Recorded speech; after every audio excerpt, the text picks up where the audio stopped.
Have you ever wondered why we do the things we do? Our minds follow this kind of hidden set of rules and biases that shape pretty much everything. Well, today, we're going to pull back the curtain on some of the most fascinating psychological facts that explain our behavior. And let's kick things off with a question you've probably asked yourself before. Seriously, think about it for a second. Your friend comes to you with a problem, and the solution seems so obvious it's crystal clear. But then, when you're facing that exact same issue, you're totally stuck. It's something we all go through, and believe it or not, there's a very real psychological reason for it, which we're going to get to in just a bit. All right, so first up, let's explore the sneaky ways our brains create a totally distorted picture of ourselves. These are the internal biases that make it so hard to see ourselves clearly. And this brings us to a really fascinating paradox, the Dunning-Kruger effect. Basically, it means that sometimes the people who are the least skilled at something are the most confident. It's because they don't know enough to even realize how much they don't know. It's a real mindbender. This chart just visualizes that gap perfectly, doesn't it? I mean, you can see the huge difference between how competent someone thinks they are versus how competent they actually are. It's a powerful reminder that confidence isn't always the best indicator of skill, not in other people, and definitely not in ourselves. And this illustrates another one of our brain's little shortcuts. When someone cuts us off in traffic, what's our immediate thought? What a jerk, right? We automatically blame their personality. But when we do it, oh, well, we were late for a meeting or we didn't see them, we blame the situation. That is the fundamental attribution error in a nutshell. And that brings us right back to our opening question. This tendency actually has a name. It's called Solomon's paradox. We have all this wisdom to solve really complex personal problems, but only when they belong to somebody else. That emotional distance lets us think way more clearly and rationally. So how do we get around this? Well, psychologists have found this amazing technique called self-distancing. All you do is reframe your problem as if it were happening to a friend. You literally trick your brain into being more objective. The advice you'd give them, that's almost always the exact solution you need for yourself. Come on, have you ever had this thought? You see some ad and you think, I can't believe people actually fall for that, assuming you're somehow totally immune. Well, that very thought, it's a classic, well-documented psychological phenomenon. Yep, it's called the third-person effect. We consistently believe that persuasive messages have a huge impact on other people, but we see ourselves as being above it all. It's just another little trick our brain plays to protect our self-image of being these super independent thinkers. Okay, now let's go a level deeper. It's not just our perceptions that are surprising, it's the actual wiring of our brains. It creates these really unexpected links between our thoughts, our feelings, and the world all around us. This one is, well, it's profound.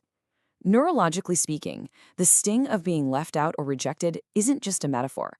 When they put people in fMRI machines, their brains light up in the very same regions, the anterior cingulate cortex, if you want to get specific, whether they've been excluded by their friends or they've literally just stubbed their toe. And that's exactly why we use the language of physical hurt to describe emotional pain. That feeling of a punch in the stomach or a broken heart is your brain's alarm system. It's signaling a threat to your social well-being, which for our ancestors was just as dangerous as any physical threat out there. Have you ever found yourself just endlessly scrolling through social media or news feeds looking for, well, you don't even know what you're looking for? You're caught in the dopamine information loop. See, dopamine isn't just about pleasure, it's about seeking. It fuels our curiosity, making us hunt for that next little piece of information. The problem is the satisfaction is super short-lived, which just keeps us scrolling. Okay, get this. Here's an amazing brain hack for you. Studies show that when you think through a problem in a foreign language, you actually make more logical decisions. It forces your brain to slow down, and it dampens those immediate emotional biases that are all tangled up with your native language. The result is a more rational choice. And for anyone who is ever told to stop staring out the window and pay attention, here's your official validation. Research shows that letting your mind wander isn't a sign of a lack of focus. It's actually a hallmark of a really efficient brain that has so much extra processing power, it can solve the task at hand and still have energy left over to think, plan, and create. So, understanding all these mental quirks is one thing, but how can we actually use this knowledge? In our final section, let's look at how these principles can be applied to build a better, more intentional life.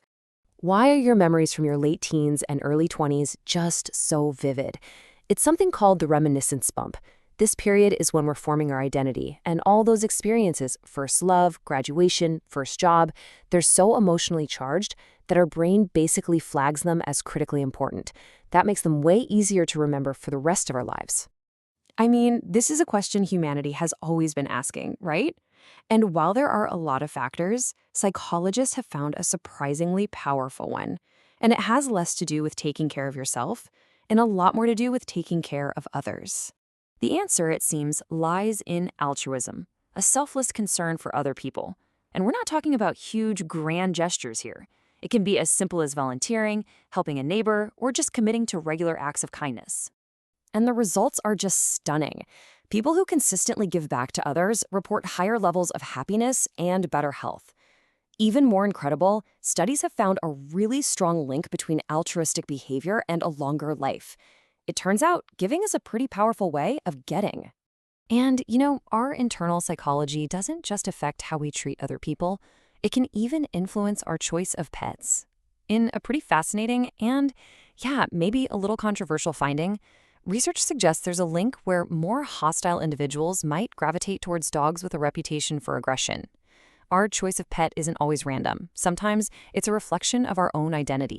So, what does this all really mean? Well, we've seen that our view of ourselves is often warped by these different biases. We've discovered that our brain's wiring creates these really unexpected links between our social and physical worlds.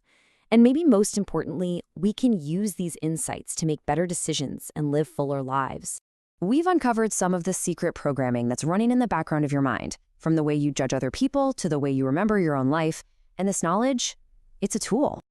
So the only question left is, which of these insights are you going to start with? Are you going to try self-distancing to solve a problem? Or maybe just recognize the third-person effect the next time you see an ad? The choice and the power that comes with it is all yours.